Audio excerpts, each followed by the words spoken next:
नमस्कार दोस्तों, नवभारत टाइम्स में आप सबका स्वागत है। मैं प्रशांत जैन और आज हमारे साथ मौजूद हैं एक ऐसे कलाकार जिन्हें ना जाने कितने लोगों ने कितने पीढ़ियों से हम देख रहे हैं कि इतना अच्छा सर ने काम किया। और मतलब एक इसे कोइंसिडेंस ही कहा जाएगा कि बॉर्डर में हमने देखा कि आप सीमा पे देश की रक्षा कर रहे थे और अभी हम देख रहे हैं कि आप एक बार फिर देश को दुश्मनों से बचाने की एक और फिल्म में नजर आने वाले हैं। बहुत बहुत स्वागत है सर। शुक्रिया। सूरज, आपका भी बहुत बहुत स्वागत है। आकांक्षा, आपका भी बहुत बहुत स्वागत है। तो सर, सबसे पहले शुरुआत आपके साथ ही करूंगा कि ये मतलब एक कोइंसिडेंस ही कहा जाएगा या फिर मतलब आपका कुछ चॉइस ही इस तरीके का रहता है कि एक वो आइकॉनिक रोल था, आप दोबारा भी ऐसे रोल्स में, मतलब क्या ऐसी वजह रहती है कि आप ऐसे रोल्स प्रेफर करते हैं? क्योंकि देखिए, देश के हित में कोई भी चीज़ हो तो वो किरदार निभाने का मज़ा ही कुछ और है। सालों साल ज़िंदगी भर लोग आपको याद रखते हैं। जैसे मेरी बहुत फिल्में आई होगी, लेकिन बॉर्डर 26 जनवरी और 15 अगस्त को लोग देखेंगे ही देखेंगे।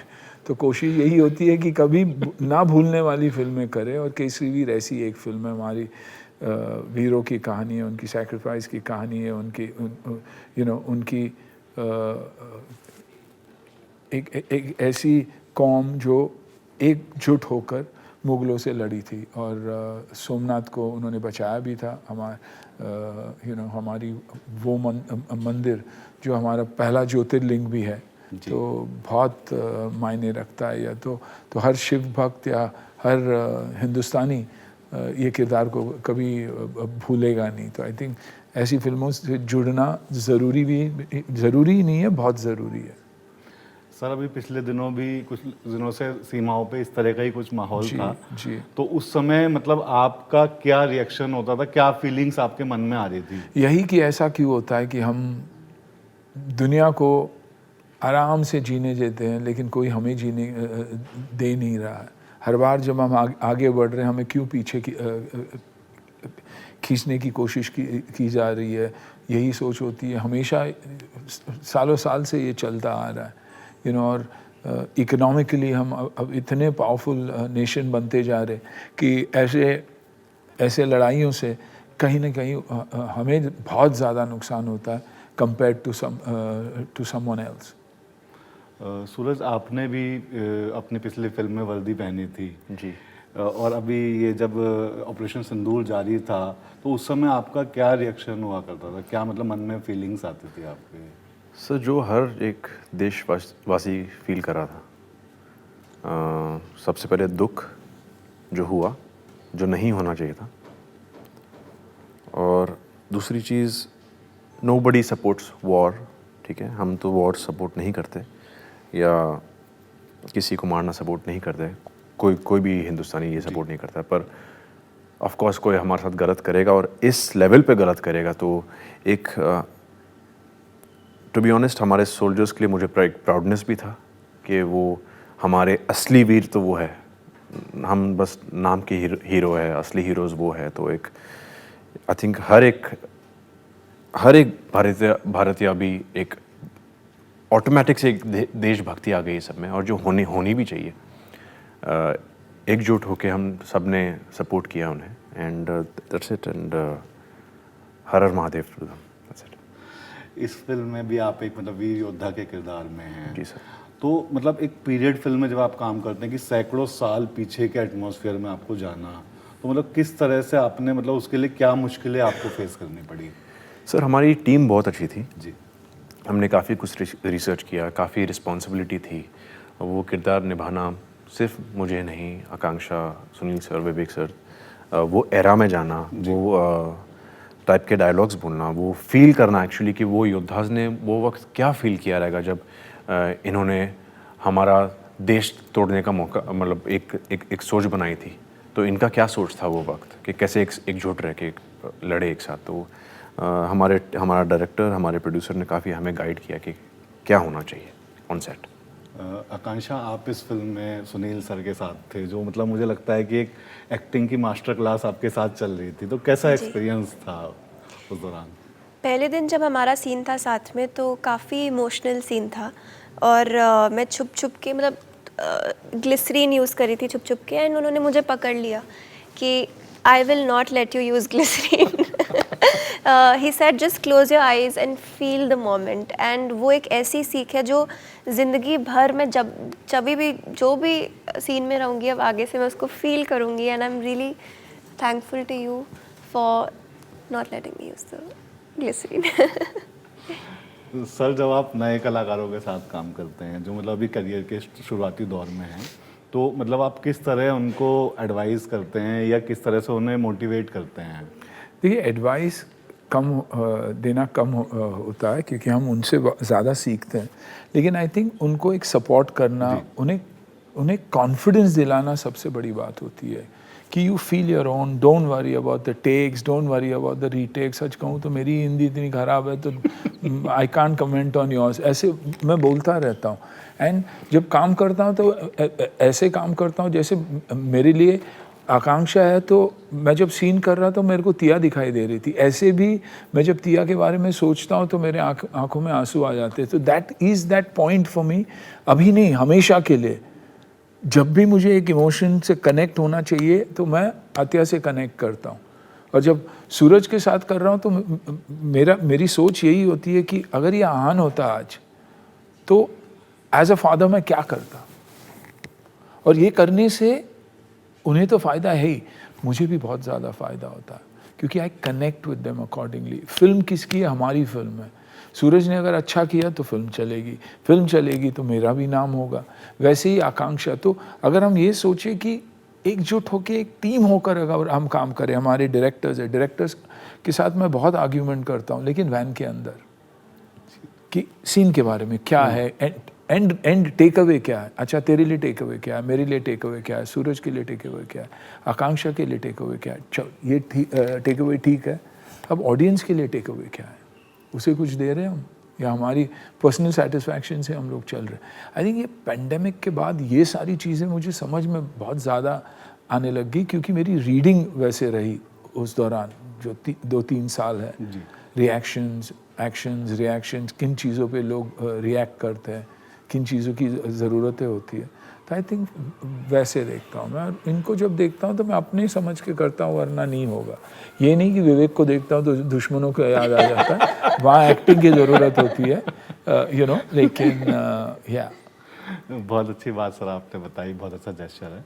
तो सर, जैसे आपने भी बताया कि बॉर्डर मूवी को अभी भी मतलब लोग इतना पसंद करते हैं, तो मतलब इसे एक कैसी फीलिंग आती है कि बॉर्डर में आप थे, अब बॉर्डर 2 आ रही है, उसमें आहान है, कैसा इमोशनल टच होता है? आई थिंक वो एक बाप ही जवाब दे सकता है और एक बाप ही समझ भी सकता है. वो खुशी जो है अपने को मिलने से ज़्यादा खुशी वो होती है जब अपने बच्चों को वो मिलता है. तो I am so happy for Aahan. और कहीं ना कहीं मैं हमेशा जानता था कि वो फ्रॉम अ देशभक्ति पर्सपेक्टिव मेरे से 8 गुना आगे है क्योंकि हिस्ट्री, वॉर, इसमें इंटरेस्ट भी बहुत है. नेशनल ज्योग्राफी से लेके हिस्ट्री चैनल सब देखता रहता है. He is so interested in all that.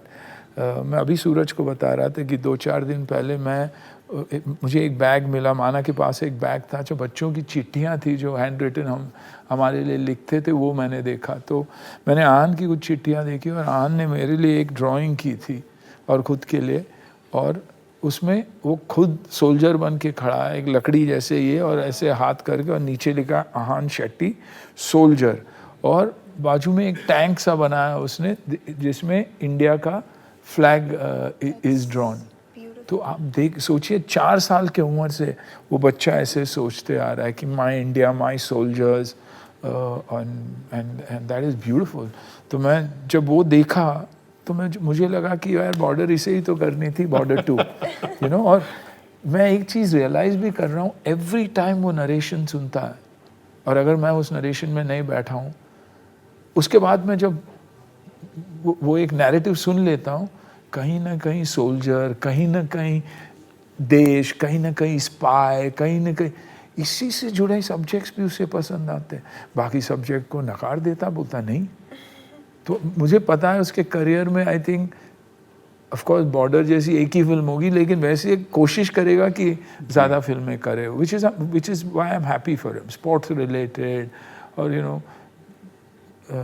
जानवरों के साथ मिलकर कोई फिल्म, वैसी सोच है उसकी. But I also think that it comes from you because you take so much pride in Yeah, the nation. it always does. It always does because I always say कि बच्चे देख के सीखते हैं, जी सुन के नहीं। उनकी आंखें ऐसे ही होती है माँ बाप के ऊपर कि क्या कर रहे हैं, घर में क्या चल रहा है, माहौल कैसा है, और वहाँ से वो सीखते हैं, you know. So I think it's important. ये सर बहुत अच्छी आपने बात बताई कि मतलब क्योंकि आपके ही संस्कार हैं जो उसमें इस तरह आपने बताया है कि 4 साल की उम्र से वो इस तरीके से सोच रहा था।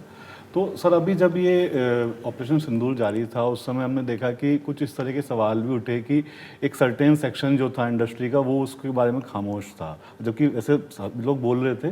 तो ऐसे चीज़ों पे आप क्या अपनी विचार? देखिए, हर एक की अपनी सोच है। मैं वोकल हूँ जी, मुझे गालियाँ भी पड़ती है तो मुझे फ़र्क ही नहीं पड़ता, क्योंकि मुझे पता है कि मैं क्लीन हूँ। प्रॉब्लम हमारी इंडस्ट्री की ये है कि जब हम देश के हित में बात करते हैं ना तो उसे पॉलिटिक्स से जोड़ा जाता है। हमें लोगों को लगता है कि हम पॉलिटिशियंस हैं और हम एक पॉलिटिकल पार्टी को सपोर्ट कर रहे हैं। लोग भूल जाते हैं कि ये देश की बात है और पॉलिटिक्स की बात नहीं है। तो उस डर से लोग दूर रह जाते हैं, क्योंकि पॉलिटिकली फिर दूसरी पार्टी हमारी धज्जियाँ उड़ा देती है, उनके जो फॉलोअर्स हैं हमारे धज्जियाँ उड़ा देते हैं। उस डर के वजह से ये होता है। तो आई थिंक अगर ये लोग समझे कि ये separate politics and country is not one. मैं उस लीडर को फॉलो करता हूँ, मेरे एरिया में मैं उसे वोट करता हूँ जो काम अच्छा करता है, मुझे पार्टी से मतलब ही नहीं है। वैसे ही देश में अगर मुझे लगा कि प्रधानमंत्री बहुत अच्छा काम कर रहे तो मैं सल्यूट मारूंगा उन्हें, या बाकी लीडर्स भी अगर सही काम कर रहे होंगे। और अगर नहीं करेंगे तो मैं कुछ बोलूँगा नहीं, वोट नहीं दूंगा, और 10 आदमियों को बोलूँगा कि वोट मत देना यार वहाँ पर। उससे ज़्यादा मेरे में पावर क्या। इसलिए बोलते कि उठ के वोट करना बहुत ज़रूरी है जी। बाद में रोने से अच्छा है कि आज उठकर वोट कीजिए।